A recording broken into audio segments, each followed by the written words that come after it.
스바냐서 3장 14절. 시온에 따라 노래할지어다. 이스라엘아 기쁘게 부를지어다. 예루살렘 따라 전심으로 기뻐하며 즐거워할지어다. 여호와가 너의 형벌을 제하였고 너의 원수를 쫓아내었으며 이스라엘 왕 여호와가 너희 중에 있으니 네가 다시는 화를 당할까 두려워하지 아니할 것이라. 그날에 사람이 예루살렘에게 이르기를 두려워하지 말라. 시온아 네 손을 늘어뜨리지 말라. 17절 같이 한번 읽겠습니다. 시작. 너의 하나님 여호와가 너의 가운데 계시니 그는 구원을 베푸실 전능자시라. 그가 너로 인하여 기쁨을 이기지 못하여 하시며 너를 잠잠히 사랑하시며 너로 인하여 즐거이 부르며 기뻐하시리라 하니라. 내가 대회로 인하여 근심하는 자를 모으리니 그들은 네게 속한 자라. 너의 치욕이 그들에게 무거운 짐이 되었느니라. 19절. 그때 내가 너를 괴롭게 하는 자를 다 벌하고 저는 자를 구원하며 쫓겨난 자를 모으며 온 세상에서 수욕을 받는 자를 칭찬과 명성을 얻게 하리라. 내가 그때 너희를 이끌고 그때 너희를 모을지라. 내가 너희 목전에서 너희 사로잡힘을 돌이킬 때에 너희로 천하 만민 중에서 명성과 칭찬을 얻게 하리라. 나 여호와의 말이니라. 20절까지 읽었습니다.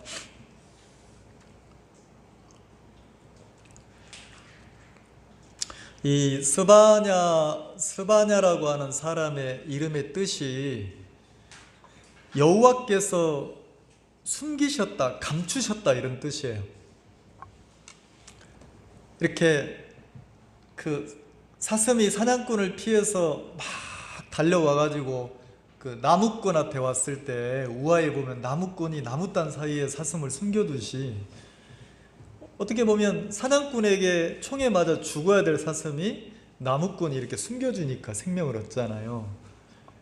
약간 그런 뜻이에요. 그래서 여호와께서 숨기셨다, 감추셨다, 마땅히 이렇게 진멸당해야 되고 멸망을 당해야 될 사람인데 하나님이 특별한 은혜를 입혀서 그 진멸에서 사망에서 숨기셨다, 이런 뜻이란 말이에요.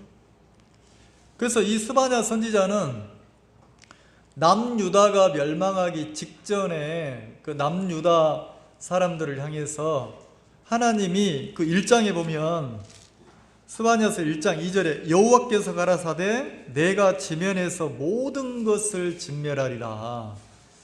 자, 하나님이 이 땅에서 모든 것을 진멸하리라. 그러니까 하나님의 진멸, 하나님의 심판을 경고했단 말이에요. 3절에 내가 사람과 짐승을 진멸하고, 진멸할 때 대상이 사람, 짐승, 그 다음에 공중의 새와 바다의 물고기와 거치게 하는 것과 악인들을 아울러 진멸할 것이라. 어떻게 보면 노아 홍수 때는 그 물속에 있는 물고기는 진멸을 안 했잖아요. 근데 요 스바냐 선지자가 남유다를 향해서 경고할 때 하나님의 심판이 곧 임하는데 완전히 진멸한다는 거예요.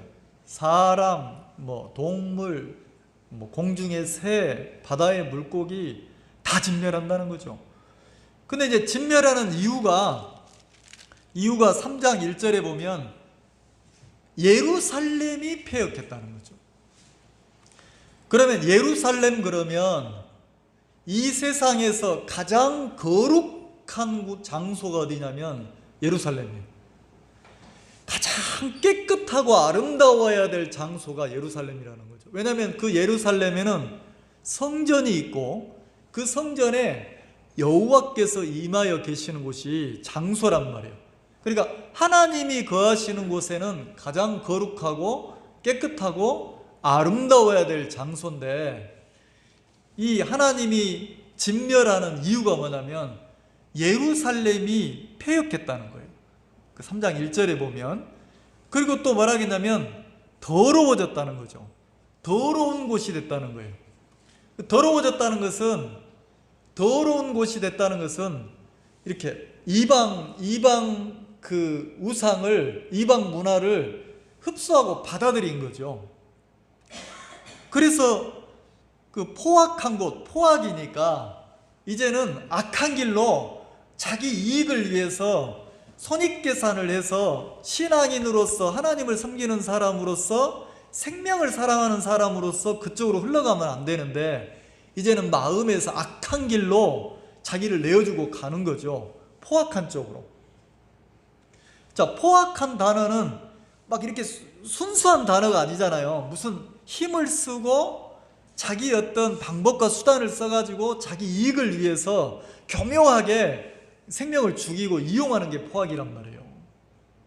그럼 예루살렘이 그렇게 바뀌었다는 거예요. 그래서 하나님의 심판이, 여호와의 진멸이, 멸망이 임해야 될 곳이 예루살렘이다.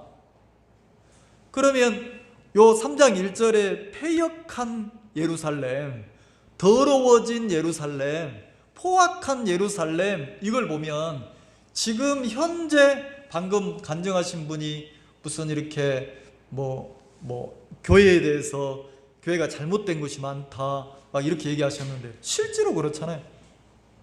그럼 가장 깨끗해야 될 곳이 교회고, 가장 거룩해야 될 곳이 교회고, 세상과 분리돼야 될 곳이 어디냐면 교회라는 거죠. 그래서 교회에는 사람이 세워지면 안 돼요. 교회는 사람이 우상시 돼서는 안 된다는 거죠. 사람이 높아지면 안 된다는 거예요. 적어도 교회는 거룩해야 돼요. 그리고 교회는 하나님 앞에 깨끗해야 돼요. 교회는 생명 앞에 열정적인 그 사랑이 있어야 된다는 거죠. 근데 이상하죠. 껍데기는 복음이고 껍데기는 신앙인데 이제는 교회가 세상 단체보다 더 포악하고 더 더러워지고, 그 교회라고 하는데, 성직자라고 하는데 그 사람들의 실제 뒷내면을 보면 더러워져 있는 삶이 너무 많은 거예요. 성도들은 저를 찾아와서 뭐라고 하냐면, 목사님, 내가 유튜브에 어떤 목사님 말씀을 들었는데 너무 은혜롭대요, 너무 깨끗하대요, 너무 좋대요. 어디에? 유튜브의 말씀에서 깨끗하다라는 거지. 그렇게 보면 안 돼요. 자, 간첩이 북한에서 내려와서 어디를 찾아갑니까? 고아원 찾아가고, 양로원 찾아가고, 봉사활동하고, 사회활동하고. 자, 간첩이 북한에 내려와서 막 양로원 찾아가서 봉사활동해도 이거는 선한 행위입니까? 간첩 행위입니까? 맞죠? 야, 세상에 간첩이 봉사활동을 했어? 잘했네. 이렇게 수사하는 게 어디 있어요? 아무리 무슨 자선사업을 해도 출처가 간첩이라면 무슨 행위가 되냐면 공작활동 행위가 된다는 거죠. 그러면 유튜브 방송에서 막 신령한 말씀을 전하면 그분이 진짜 하나님의 사람이다, 그렇지 않다는 거예요. 뒷내면을 보면, 그분이 살아온 삶을 보면, 뒤에를 보니까 복음을 이용해서 막 이렇게 성도들을 착취하고 돈을 모으고 횡령하고 막 이렇게 투자를 하고 세상 사람처럼 이렇게 살았다 그러면 아무리 말씀을 신령하게 전해도 뭐냐면 사기꾼이라, 거짓 싹든 목사라는 거죠. 자, 그러면 우리가 좀 살펴봐야 될 게 뭐냐면, 예루살렘이 겉모양은 거룩한 성인데 하나님이 보실 때는 껍데기를 봅니까? 속 내면을 봅니까? 내면을 보니까 거룩합니까? 패역했습니까? 자, 깨끗합니까? 더럽습니까? 자, 더럽다는 것은, 신앙인으로서 더럽다는 것은 타협되지 않고 섞이지 않아야 된다는 거죠. 근데 하나님 아닌 것을, 이거는 하나님이 아닌데 우상인데 마치 그것이 진리인 것처럼, 진짜 또 신인 것처럼 받아들인다는 거죠. 그러면 이걸 지금 신앙하는 우리로 보면 얼마나 많은 목회자들이, 얼마나 많은 성직자들이, 얼마나 많은 종교 지도자들이 성도들 앞에서는 깨끗하다고 말을 하지만 그 내면에 들어가 보면 성도들은 순수하게 복음을 섬기는데, 자, 종교 지도자들은 어떻게 합니까? 내면을 보면 무슨 기업의 회장처럼 진짜 막 부를 쌓고 권세를 누리고 막 사람이 높아져 있고, 껍데기는 복음으로 막 성도들은 복음 앞에 살아가는데 자기들은 진짜 막 등 따시고 배불리고 축적하고 이렇게 사는 사람이 많아요, 안 많아요? 그러면 이 스바냐가 경고하는 이 남유다 예루살렘하고 지금 현재 이 교회의 모습하고 다를 게 뭐가 있냔 말이에요. 너무 잘못됐잖아요. 그러면 그때 남유다를 하나님이 진멸했듯이 이 스바냐서는 그 이스라엘 남유다를 향한 하나님의 계획과 섭리예요. 자, 그러면 3장 2절에 보면 그가 명령을 듣지 아니하며, 예루살렘이 명령을 듣지 않는데요. 누구의 명령을 안 듣습니까? 하나님. 순종하지 않는다는 거죠. 자, 적어도 신앙하는 사람이라면, 우리가 다른 건 몰라도 내가 하나님을 섬기는 사람이라면 하나님의 명령 앞에는 내가 굴복하고 순종을 해야 됩니까? 안 해야 됩니까? 자, 말씀에서 그렇다 하면, 자, 적어도 내 주인이 하나님이니까 하나님이 내게 명령하시는 거에 대해서는 순종을 해야 돼, 안 해야 돼? 자, 그러면 내 주인이, 내가 섬기는 하나님이 막 성도들을 착취하고 돈을 모으고 횡령하고 막 껍데기는 복음인데 뒤에서 막 세력을 모으고, 자, 이렇게 하라고 나에게 말씀하십니까? 아니라고 말씀하시잖아요. 근데 그 명령을 한 번 어기고 두 번 어기고 세 번 어기고 계속 어기다 보면 무감각해지는 거예요. 무감각해져서 이제는 어떻게 합니까? 죄악으로 막 패역한 곳으로 흘러가는데도 껍데기로는 하나님 얘기하고 내면은, 내 속에서는 여호와의 음성을 들을 줄 알아요, 몰라요? 모르는 거죠. 그래서 그가 명령을 듣지 아니하며, 자, 예루살렘이 명령을 듣지 않았다는 거예요. 근데 희한하죠. 예루살렘에 하나님이 아침마다 교훈하고 아침마다 공의를 나타내고 아침마다 하나님이 살아서 분명히 일했다고 돼 있습니까? 안 돼 있습니까? 하나님은 말씀하셨어요. 근데 누가 안 들었습니까? 예루살렘의 지도자들이. 그 다음에 뭐라고 합니까? 명령을 듣지 아니하고 3장 2절에 교훈을 받지 아니하며. 자, 교훈이니까 하나님이 직접 말씀도 했지만 교회를 통해서, 주변 사람들을 통해서 또 나를 교훈하고 훈계하고 그 잘못된 거 아니야? 이렇게 해주는데 그것도 듣지 않는다는 거예요. 그러면 어디로 달려갑니까? 패역한 쪽으로, 더러운 쪽으로. 적어도 복음 전도자라 가는데, 목회자라 가는데 사람들이 어떻게 합니까? 타협하고 돈을 모으고 막 이렇게 흘러간다는 거죠. 자기 잘 먹고 잘 사는 쪽으로. 어느 누구나 할 것 없이 막 그렇게 흘러가는 단체가 너무 많다는 거죠. 그러면 세상이 다 더러워도, 세상이 다 패역해도 진짜 하나님을 섬기는 신앙인이라면 어떻게 합니까? 나는 어떻게 살아야 돼요? 네, 성령에 이끌려서, 하나님의 명령에 이끌려서 순종하고 살아야 된다는 거죠. 자, 그걸 스바냐가 얘기하는 거예요. 그러면서 뭐라 합니까? 여호와를 의뢰치 않고 하나님에게 가까이 하지 않는다. 그러니까 사랑이 식었다는 거죠. 하나님을 향한 사랑이 식었다는 거죠. 누가 나를 인정해주고 나를 알아주면 하나님을 섬기고 봉사활동도 하고 뭘 하는데, 그 내면에 들어가니까 아무도 나를 알아주지 않고 인정해주지 않으면 주를 섬길 줄 모른다는 거죠. 자, 내리사랑이라는 말도 있고, 자, 사랑은 누가 사랑할 수 있냐면 사랑을 받아본 사람이 사랑을 한다고 하잖아요. 자, 그러면 하나님을 섬기고 순종하면서 주님 앞에 사는 삶은 내가 갑자기 생기는 게 아니고, 내가 여호와를 섬기는 삶을, 그 하나님의 사랑을 많이 입고 하나님을 섬기는 삶을 배웠을 때 섬기는 마음이 만들어져야 섬길 수 있는 거예요. 내가 아무리 돈이 많아도, 내가 아무리 시간이 넘쳐도, 내가 아무리 여유가 있어도 내가 하나님을 섬기는 세계를 배우지 못하면 섬길 수 있습니까? 없습니까? 없다는 거예요. 그러면 예루살렘에 있는, 적어도 예루살렘 그러면 그 시대에 많은 사람들이, 그 성에 사는 사람들은 선민, 하나님을 섬기는 사람들, 그 예루살렘 성 안에 사는 사람, 이렇게 생각을 했는데 실제 내면을 보니까 그들의 예루살렘 성 안에 사는 사람들이 하나님을 향한 사랑이 남아 있습니까? 다 식었습니까? 여러분, 사랑이 식었단 말 이해가세요? 사랑이 식으니까 하나님을 가까이 합니까? 하나님을 멀리하고 삽니까? 자, 내가 하나님이, 우리식으로 표현하면 하나님이 가까울수록 내가 하나님의 말씀을 가까이 하겠어, 안 하겠어?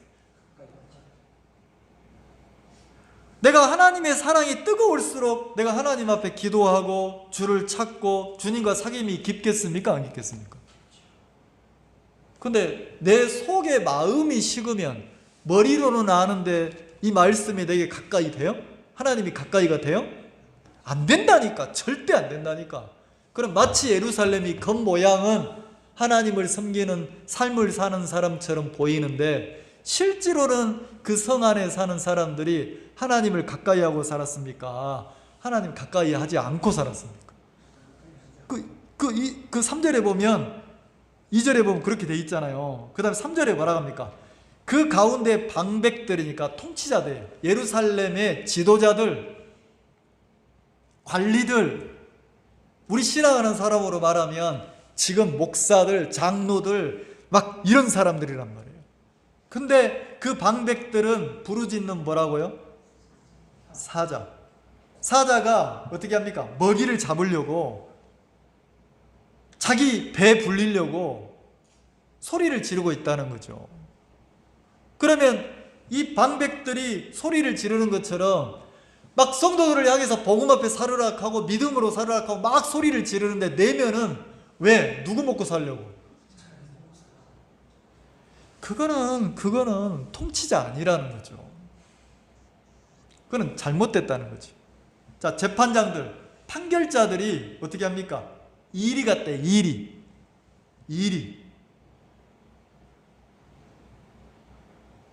그래서 이리 그러면 성경에서 거짓 선지자들을 주의하라. 자, 양의 옷을 입고 속에는 노략질하는 뭐라고 그랬어요? 일이라. 거짓이란 말이에요. 거짓. 그러면 우리가 잘 봐야 된다는 거죠. 신앙은 내 영혼이 문제가 달렸는데 겉모양은 예루살렘 같고 겉모양은 거룩해 보이고 겉모양은 하나님을 섬기는 것 같은데 내면을 보니까 하나님을 가까이 하지 않고 패역하고, 그리고 막 복음이라는 걸 빙자해가지고 사자처럼 늘 소리를 지르는 거예요. 막 성도들을 계속 쪼아가지고 복음을 섬기락 하고 주를 위해 살으락 하고 막 그 사자가 먹이를 삼키는 것처럼 성도들의 삶을 착취하고 빼앗는다면, 자, 이거는 하나님의 진멸의 대상입니까? 하나님 앞에 은혜를 받을 대상입니까? 이해가십니까? 그럼 예루살렘이 그랬다는 거죠.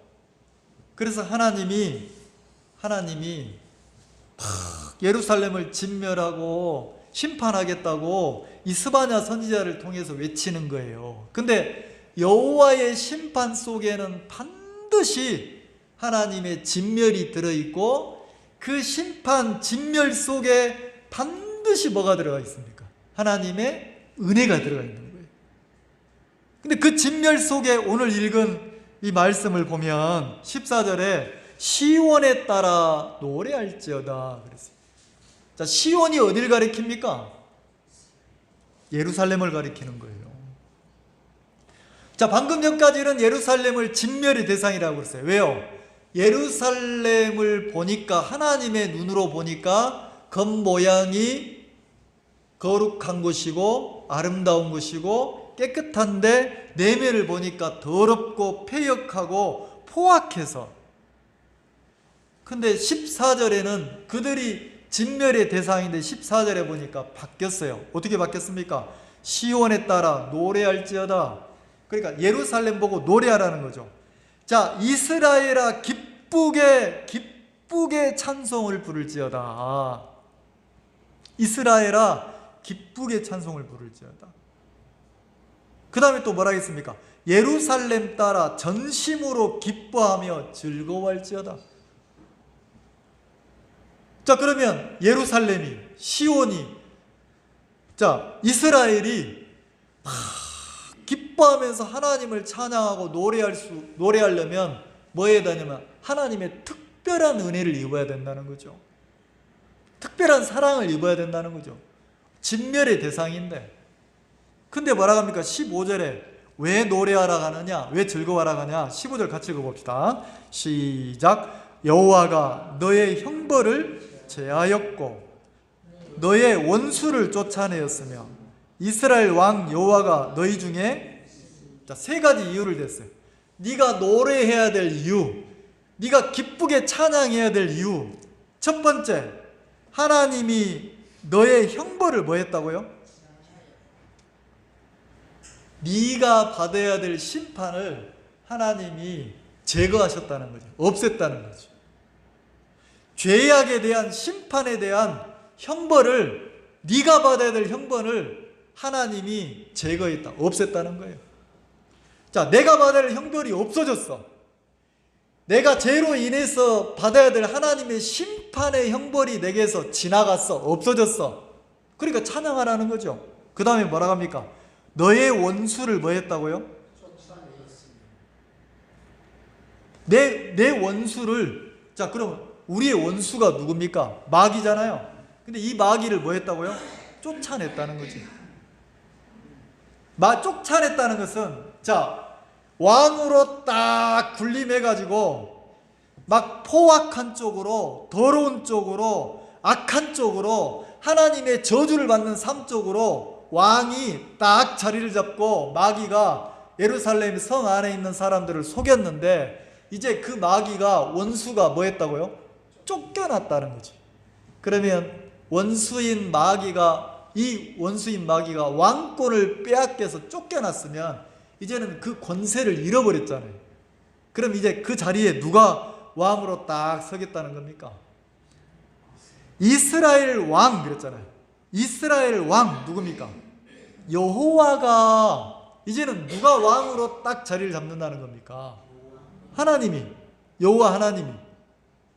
자, 이 여호와가 너희 중에 계시니. 자, 그러면 찬양할 만하잖아요. 노래할 만하잖아요. 왜? 내 형벌이 제해졌으니까. 내 형벌이 제해졌다는 것은 하나님 앞에서 마땅히 심판받아야 될 우리의 죄값이 치러졌다는 거잖아요. 그리고 원수가 쫓겨났으니까. 누가? 마귀가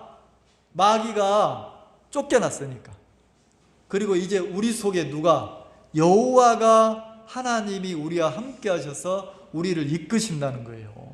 자, 그러면, 자, 이게 이제 그 남유다를 향한 이야기고, 하나님이 선택한 민족은, 이 세상에서 하나님이 선택한 민족이 누굽니까? 이스라엘 민족인 거예요. 그 선민사상이잖아요. 이스라엘 유대인들.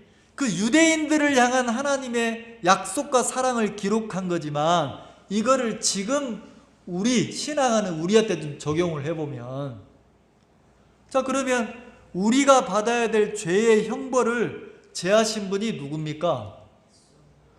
누가 우리의 죄에 대한, 우리가 받아야 될 심판, 형벌, 이 형벌을 다 제하셨습니까? 자, 거기 한번 봅시다. 시편 8편 한번 봅시다. 시편 8편, 이게 참고가 될지 모르겠지만 그냥 제가 은혜로워서 한번 찾아보는 거예요. 시편 8편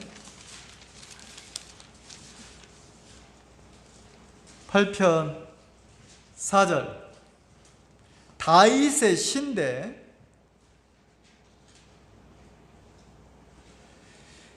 시편 8편 3절 주의 손가락으로 만드신 주의 하늘과 주의 베풀어 두신 달과 별들을 내가 보니, 나는 이 표현이 너무 신비한 거예요. 이걸 우리는 지금 요 3절을 볼 때 손가락으로 만드신 주의 하늘 그랬어요. 그 다음에 주의 베풀어 두신 달과 별들 그랬어요. 그러니까 다윗이 지금 어디를 쳐다보고 있는 겁니까? 하늘을 보니까 달과 하늘의 별들이 막 반짝반짝 너무 많은 거예요, 밤하늘에. 근데 그걸 누가 쳐다보고 있어요? 다윗이. 어디에서? 이 땅에서. 자, 내가 시선을 한번 살펴보세요. 시선을. 내가 이 땅에서 하나님이 창조하신 우주를, 하늘을 딱 보면 어때요? 너무 신비하지 않아요? 너무 광활하지 않아요? 지금도 천문학자들이 어떻게 합니까? 그 우주의 신비 해가지고 그 촬영해서 그 TV 같은 데 나오는데 보면 너무 신비하잖아요. 왜?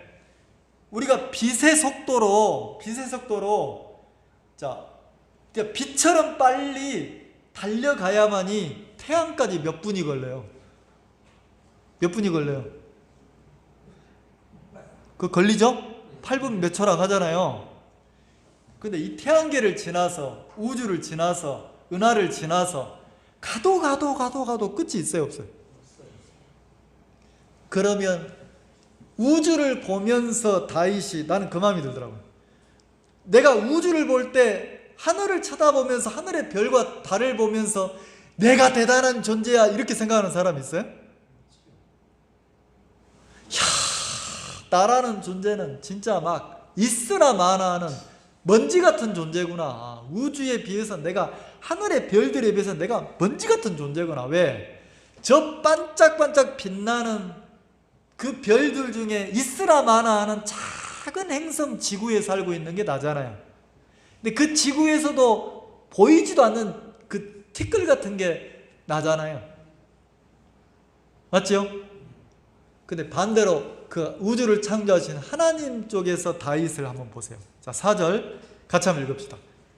사람이, 시작, 사람이 무엇이간데 주께서 저를 생각하시며 인자가 무엇이간데 주께서 저를 공고하시나이까. 자, 사람이 무엇이간데 그랬어요. 자, 그러면 느껴지십니까? 여기에서 사람이 다윗인데 이 사람이 대단합니까? 하늘의 별과 달을 쳐다보는 다윗, 내가 진짜 티끌만도 못한 미물에 불과한 피조물인 나, 그게 사람이잖아요. 근데 희한하죠?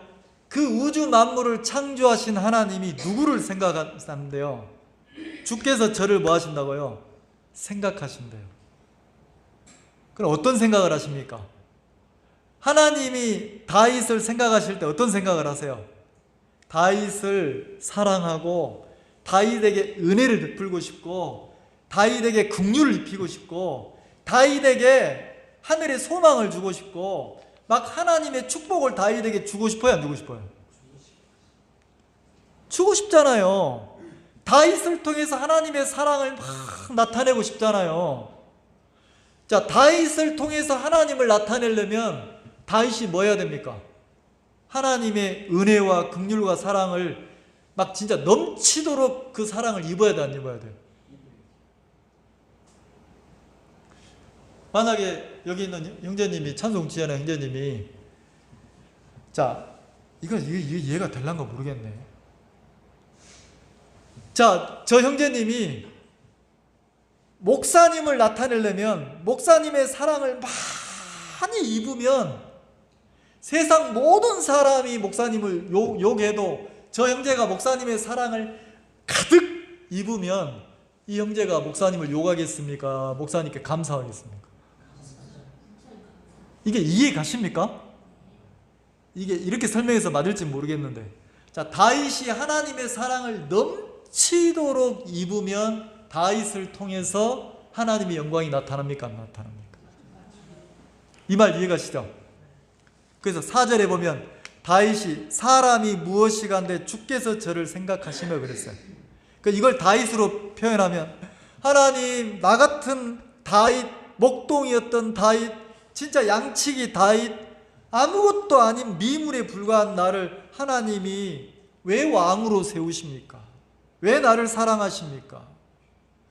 인자, 나 같은 인간이 무엇이간데 주님이 나를 공고하시고 나를 이끄십니까? 이 소리잖아요. 그러면 지금 우리로 표현하면 하나님, 내가 무엇인데 세상에 나 같은 존재가 뭐라고 이 지구상에서 이렇게 많은 사람 중에 하나님 나를 구원하시고 오늘 또 나에게 말씀하시고 주의 마음으로 나를 이끌어 가십니까? 그러면 이 사랑이 큽니까? 안 큽니까? 너무너무 큰 사랑이라는 거죠. 우리가 이렇게 생각 안 하니까 그래서 진짜 그렇게 생각해 보면 하나님이 나를 구원하셨다, 하나님이 나에게 은혜를 입히신다, 내가 살면서 하나님의 평안이나 기쁨을 누리고 산다, 이거 엄청난 거라는 거죠. 그러면서 뭐라 합니까? 5절 같이 읽읍시다. 시작. 저를 천사보다 조금 못하게 하시고 영화와 존귀로 관을 씌우시나이다. 희한하죠? 하나님이 이 땅에 살면서는 천사보다 좀 못하게 피조물로 두시지만 어떻게 합니까? 하나님의 영화와 존귀를 이 하나님의 사람에게 나중에 부활을 해서 주님의 나라에 가면 어때요? 이 다윗에게 하나님의 존귀와 영화를 관을 씌운대, 관. 자, 그리고 본문을 한번 봅시다. 그리고 본문을 한번 보면 자, 요한일서 4장 10절 한번 찾아봅시다. 요한계시록 앞쪽에 보세요.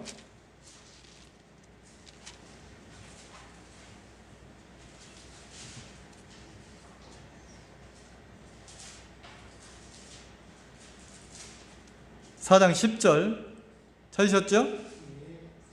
요한일서 4장 10절, 제 성경 392쪽입니다. 자, 같이 한번 읽어봅시다. 시작. 사랑은 여기 있으니 우리가 하나님을 사랑한 것이 아니요 오직 하나님이 우리를 사랑하사 우리 죄를 위하여 화목제로 그 아들을 보내셨습니다. 사랑은 여기 있으니 가끔 이런 얘기를 들어요. 내가 복음을 어떻게 섬겼는데, 내가 교회를 어떻게 섬겼는데, 내가 하나님을 어떻게 섬겼는데. 근데 이 요한일서에서는 뭐라고 되어 있냐면 사도 요한이 뭐라고 합니까? 사랑은 여기 있으니. 그러면 적어도 이 요한이 예수님의 제자로 평생을 복음 앞에 살았잖아요. 근데 자기가 하나님을 사랑하고 자기가 주를 섬겼다고 표현을 안 했어요. 자기 인생을 다 들여서 예수님의 제자로 살았는데 요한이 깨달은 게 뭡니까? 사랑은 여기 있으니 우리 사도들이 주님을 섬기고 사랑한 것이 아니고 누가? 하나님이 우리를 뭐 한 것이라고요? 오직 하나님이 우리를 사랑하사 그랬어요. 이 사람은 뭘 깨달은 겁니까? 자기를 향한, 우리들을 향한 하나님의 사랑을 깨달았어요, 안 깨달았어요? 마치 다윗이, 그 목동이었던 다윗이 우주 만물을 창조하신 하나님이 자기를 왕으로 세우시고 자기를 사랑하심을 봤잖아요. 자기에게 영화로 관을 씌우셨다는 거지. 존귀로 관을 씌웠다는 거지. 자, 이렇게, 자, 눈에 안 보이지만 보세요. 하나님의 영화의 관을 썼어, 다윗이. 그러면 영화로운 사람이죠. 자, 하나님의 존귀의 관을 썼어. 그럼 다윗이 존귀합니까? 안 존귀합니까? 이거는요 세상의 종기가 아니에요. 하나님의 종기고 하나님의 영화란 말이에요. 다윗이 하나님의 영화에 관을 썼다는 거예요. 이해가시죠? 그러면 사도 요한도 뭐라고 합니까? 우리가 하나님을 사랑한 것이 아니고 누가 우리를 사랑했다? 하나님의 사랑, 하나님의 사랑을 발견한 거예요. 그게 이제 예수님이 우리 죄를 위해 죽으셨다, 이제 이렇게 표현을 했는데, 자 히브리서 2장을 한번 봅시다. 앞으로 넘겨보세요. 히브리서 2장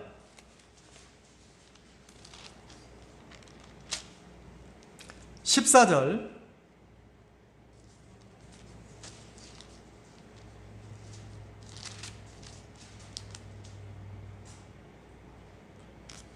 자, 2장 14절. 자녀들은 혈육에 함께 속하였음에 그도 또한 한 모양으로 혈육에 함께 속하심은. 자, 예수님이 육신을 입고 이 땅에 오셨다는 거죠. 그러면서 뭐라 합니까? 사망으로 말미암아. 자, 예수님이 십자가에서 죽으심으로 말미암아 사망을 당하셨다는 거죠. 왜요? 죄의 싹은 사망이니까 죄의 싹을 치르려고, 죄값을 치르려고, 자 누구 죄값? 자녀들의 죄값, 우리의 죄값, 내가 받아야 될 죄에 대한 형벌을, 죄값, 내가 받아야 될 죄값을 누가 대신 받았다는 겁니까? 예수님이 사망으로 말미암아 그렇게 죄의 싹신 사망의 값을 치르면서 사망의 세력을 잡은 자. 자, 사망의 세력을 잡은 자가 누구예요? 곧 답이 나와 있잖아요. 곧 마귀를 뭐하고? 마귀를 없이 하시고. 예수님의 십자가의 죽으심은 마귀의 권세를 없앴다는 거죠. 마귀의 정사와 권세를 깨뜨렸다는 거죠. 자, 그리고 본문에 가봅시다. 자, 스바냐서에 뭐라고 되어 있습니까? 15절에 여호와가 너의 형벌을 제하셨고. 자, 우리의 죄값 때문에 예수님이 십자가에서 사망을 당하셨잖아요. 그 십자가의 죽으심은 너의 원수를 쫓아냈으며 마귀를 뭐 했어요? 마귀의 권세를 깨뜨리고 마귀의 정사와 권세를 깨뜨렸다는 거죠. 왕의 자리에서 마귀를 쫓아냈다는 거예요. 그럼 더 이상 이제 마귀에게 이끌림을 당하고 마귀에게 복종하고 살 필요가 없다는 거지. 그러면서 뭐라고 합니까? 15절에 이스라엘 왕 여호와가 너희 가운데, 너희 중에 있으니. 자, 하나님이 이제 성도들 가운데 있다는 거예요. 그러면서 다시 화를 당할까 두려워하지 말라. 16절 같이 읽읍시다. 시작. 그날에 사람이 예루살렘에게 이르기를 두려워하지 말라. 시온아, 네 손을 늘어뜨리지 말라. 오늘 주제예요. 두려워하지 말라. 시온아, 어딥니까? 예루살렘아, 네 손을 뭐 하지 말라? 늘어뜨리지 말라는 거예요. 자, 손을 늘어뜨린다는 것은 절망이잖아요. 낭망이잖아요. 두려움이잖아요. 소망을 잃어버린 게, 자, 그리스도인이 하나님을 향한 소망을 잃어버릴 때 손이 늘어지잖아요. 내가 나를 위한 염려 속에 딱 잡히면 하나님을 향한 소망이 딱 끊길 때 절망 속으로 들어가잖아요. 근데 하나님은 뭐라고 하십니까? 그날에 예루살렘에게 이르기를 두려워하지 말라. 왜 두려워하지 말라고 하죠? 자, 이 두려워하지 말라 속에는 14절이 들었어요. 시온에 따라 노래할지어다. 이스라엘에 따라 전심으로 기뻐하며, 자, 이스라엘아 기쁘게 부를지어다. 예루살렘에 따라 전심으로 기뻐하며 즐거워할지어다. 찬양하고 노래하라는 거죠. 왜요? 네 죄에 대한 형벌이 제거됐다는 거지. 그리고 원수가 쫓겨났다는 거지. 그리고 진짜 네가 기뻐하고 찬양해야 될 이유가 세 번째예요. 뭡니까? 이스라엘 왕 여호와가 너희 중에 있다는 거예요. 여호와가 나와 함께하고 있다는 거지. 함께. 그분이 나와 함께 하신다는 거예요, 하나님이. 그러면 내 죄벌에 대한 형벌을 제하신 그분, 우리의 원수를 쫓아내신 그분이 이제는 우리 속에 우리와 함께 하신다는 거죠. 그게 기뻐해야 될 이유라는 거죠. 그래서 뭐라고 합니까? 그날에 사람이 예루살렘에게 이르기를 두려워하지 말라 시온아. 그날에 내가 정확하게 하나님의 사랑이 내 마음에 정확하게 발견되면 두려움이 끝이 나요. 염려가 끝이 나요. 절망이 끝이 납니다. 예, 내가 이 세상 살면서 좀 어려울 수 있어요. 좀 힘들 수 있어요. 형제님 간증하시면서 우리 어머니가 연세가 많으신데 건강하게 살다가 주님 앞에 가시기를 기도했습니다. 그건 진짜 어려운 기도예요. 왜? 내가 전자제품을 하나 샀는데 10년, 20년 쓰고 하나도 고장 안 나기를 바래. 말이 됩니까? 왜 핸드폰 사가지고 1년, 2년, 3년 지나면 바꿀 때가 됐네, 왜 그렇게 생각하십니까? 계속 쓰지. 한 70년 쓰지. 30년, 40년 쓰는 핸드폰 있어요? 없잖아요. 당연하게 생각하잖아요. 낡고 고장나고 이제 바꿔야 될 때 됐다. 그러면 우리 하나님은 우리 육체를 영원히 살도록 만드셨습니까? 늙도록 만들었어요. 병들도록 만들었어요. 시들도록 만들었어요. 왜? 왜 그렇게 만들었어요? 만약에 하나님이 인간을 창조할 때 우리하고 상의했으면 절대로 창조 못해요. 하나님 그거 안 돼요. 1억 년 살게 해주세요. 1억 년 막 이럴지도 몰라. 근데 하나님은 우리를 그렇게 안 했다는 거지. 이 육체는 병들고 시들도록 만들었어요. 그럼 우리가 언제 막 소망이, 언제 막 기대가 꺾이기 시작합니까? 희한하죠? 그 어느 날 거울을 보니까 검버섯이 피었네? 어느 날 거울을 보니까 주름살이 잡혔네? 어느 날 보니까 이빨이 빠지네? 허리가 굽어지네? 그러면 이제는 마음뿐이지 점점 내가 늙어가고 있구나. 내가 점점 이 세상과 작별할 때가 왔구나. 자, 그러면서 이 세상을 향한 뿌리 깊은 그 소망을, 그 마음을 이제는 서서히 막 내려놓게 된다는 거죠. 저는 그 생각을 해요. 우리 여기 계시는 분은 요양 사업을 하시는 분인데, 그러면 그 병원에, 요양병원에 가보면 한 층의 병실에 막 60명, 70명 할머니들이 누워있고 또 다른 층에는 할아버지들이 누워있잖아요. 근데 그 생각을 해요. 중환자실이나 요양병원이나 가면은 아무것도 못하고 그 코로 영양제 넣어가지고 이렇게 기다리시는 분이 있어요. 자, 그러면 몸만 못 움직일 뿐이지 그 사람 영혼은 살아있어요, 안 살아있어요? 어떤 분은 이제 그 정신도 혼미한 분도 있지만 정신이 온전하다는 것은 똑같이 생각하고 다 느낄 거 아닙니까? 근데 뭐가 말을 안 들어요? 내 몸이. 그럼 이 말 안 듣는 고장난 내 몸과 내 영혼이 하나입니까? 영혼과 내가 다릅니까? 이 말 이해가십니까? 그럼 이 육체에 소망 둘 게 있어요? 없다니까. 근데 우리는 어떤 소망만 둡니까? 육체가 살고 있는 이 땅에만 소망을 두는 거예요. 어떻게? 잘 먹고 잘 살고, 그리고 이걸 누구 대까지 물려주고 싶어. 왜 막 아둥바둥 막 난리를 피웁니까? 왜 막 안 된다고 고통스럽고 난리를 피웁니까?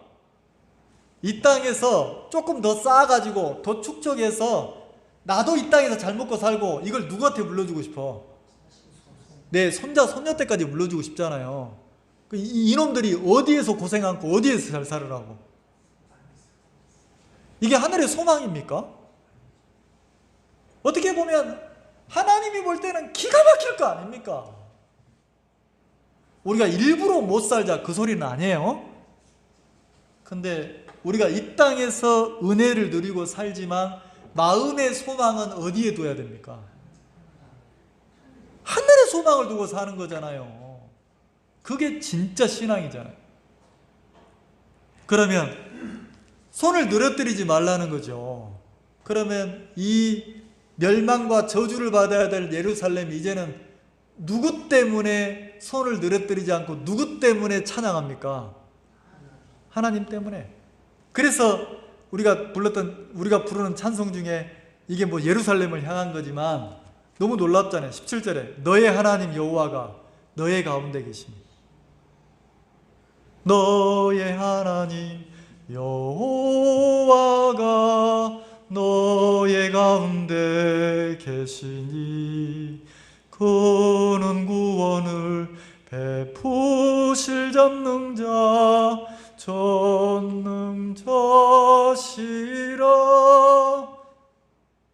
자, 그가 너로 인하여 기쁨을 이기지 못하면,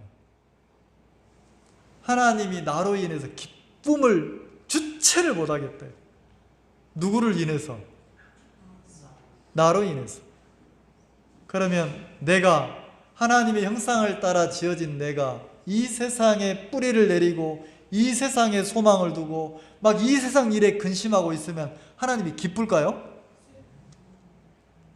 손을 늘어뜨리고 있으면 하나님이 기뻐요? 늘어진 손이 이제는 하늘을 향해서 들고 여호와를 찬양하고 전심으로 노래하고 여호와를 막 찬양하는, 자 14절 시온에 따라 노래할지어다 이스라엘아 기쁘게 부를지어다 예루살렘에 따라 전심으로 기뻐하며 즐거워할지어다. 자, 손이 늘어졌습니까? 하늘을 향해 손이 들어졌습니까? 그걸 보고 하나님이 너무, 그런 나를 보고 그렇게 이 세상에서 인생을 살아가는 우리를 보고 하나님이 기뻐하신다는 거잖아요.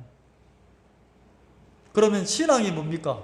신앙이 여호와를 기쁘시게 하는 거예요. 그러면 우리가 여호와를 기쁘시게 하는 게 뭔지 알겠죠? 하늘에 소망을 두고 우리가 주를 찬양하고 노래하고 사는 거예요. 제가 이 뒷부분에 그 신앙의 삶, 그리스도의 심판대 앞에서 그 면류관을 위해서 살아가야 되는 부분들을 준비를 했는데 그 시간이 없어서 못할 것 같고, 여러분이 참고로 디모데후서 4장 한번 봅시다. 짧게만 한번 맥을 잡아드릴게요. 디모데후서 4장, 신약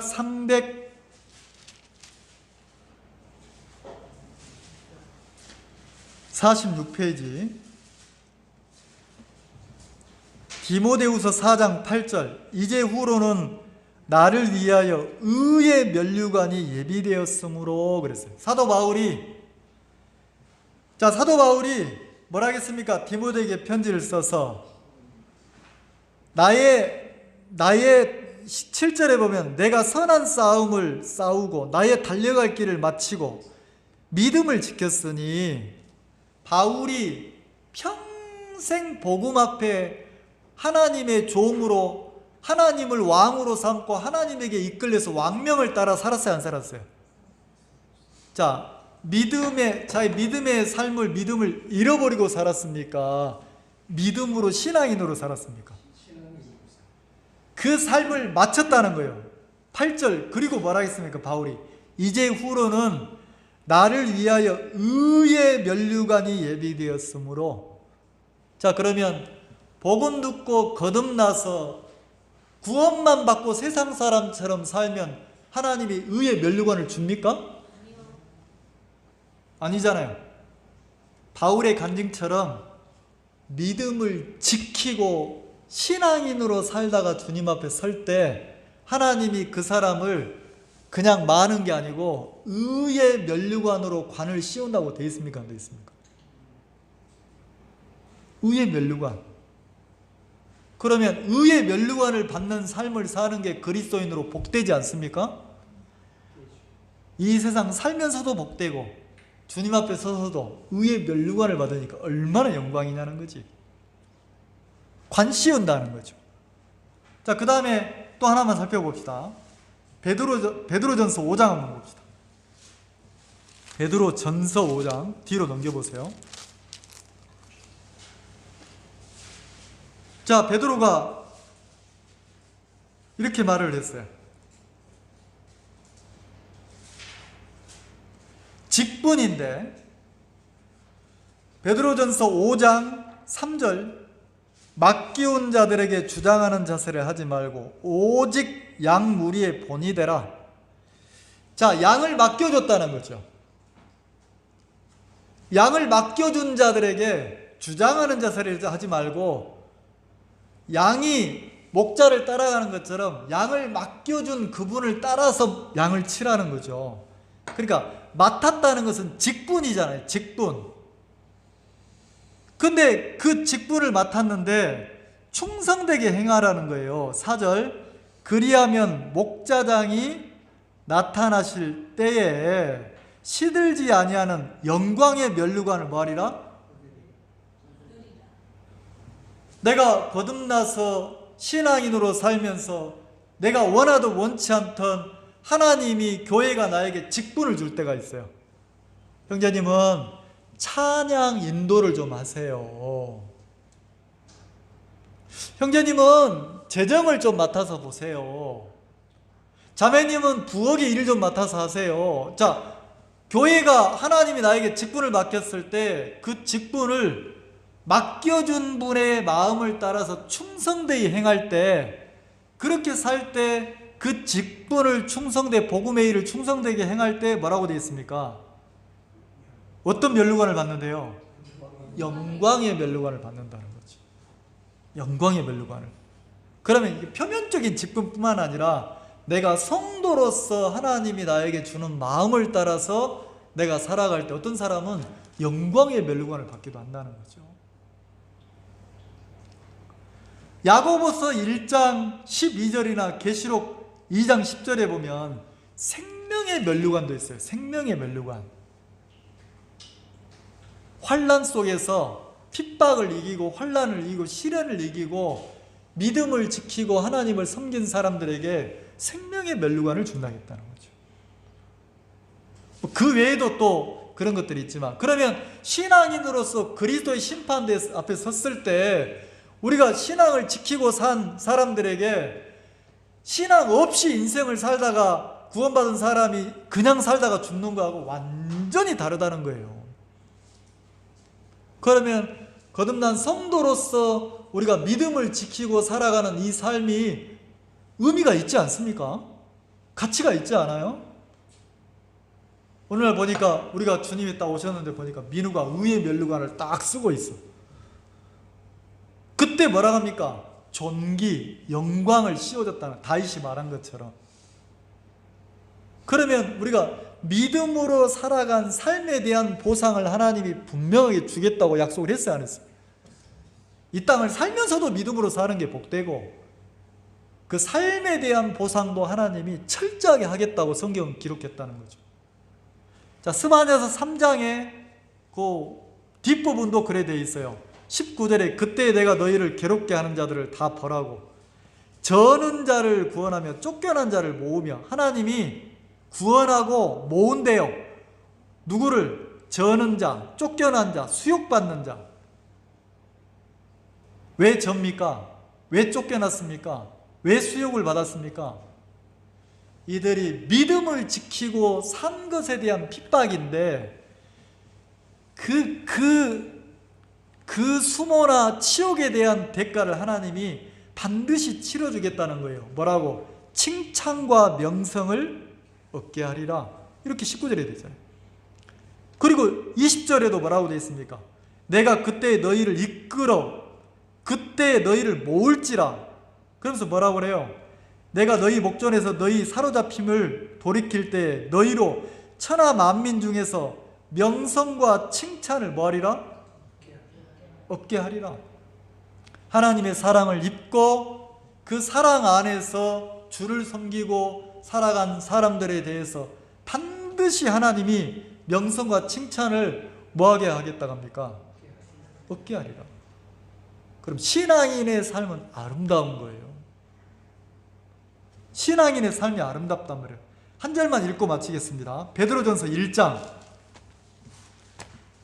제가 이 말씀을 꼭 읽고 마치고 싶어서. 베드로전서 1장 7절.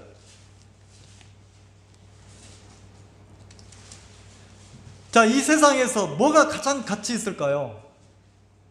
뭐가 가장 귀할까요?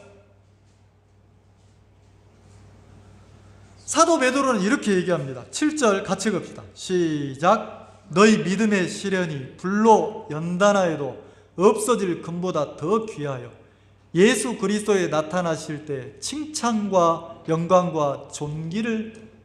자, 주님이 다시 오실 때에 나를 칭찬받게 한다는 거죠. 나를 영광스럽게 한다는 거죠. 나를 존귀하게 세워준다는 거죠. 뭐가?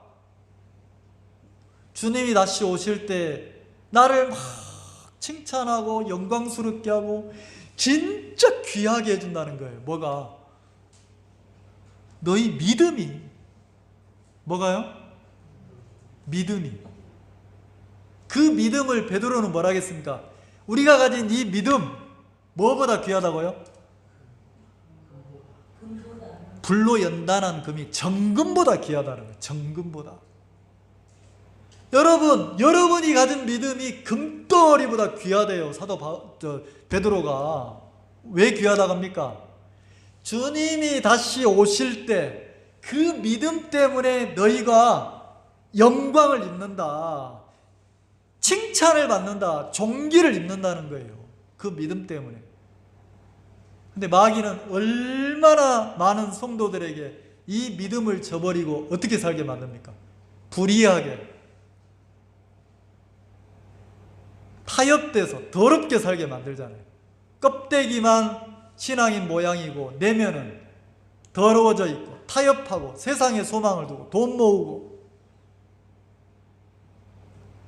우리 인생 너무 짧지만 너무 귀하고 소중해요. 왜요? 이 믿음의 삶의 결과가 너무 분명하기 때문에. 저나 여러분이나 이 주님 앞에 칭찬을 받고 영광을 받고 존귀함을 얻는 그런 믿음의 삶을 살다가 여러분들이 그런 존귀한 은혜를 입으면 좋겠습니다. 기도합시다.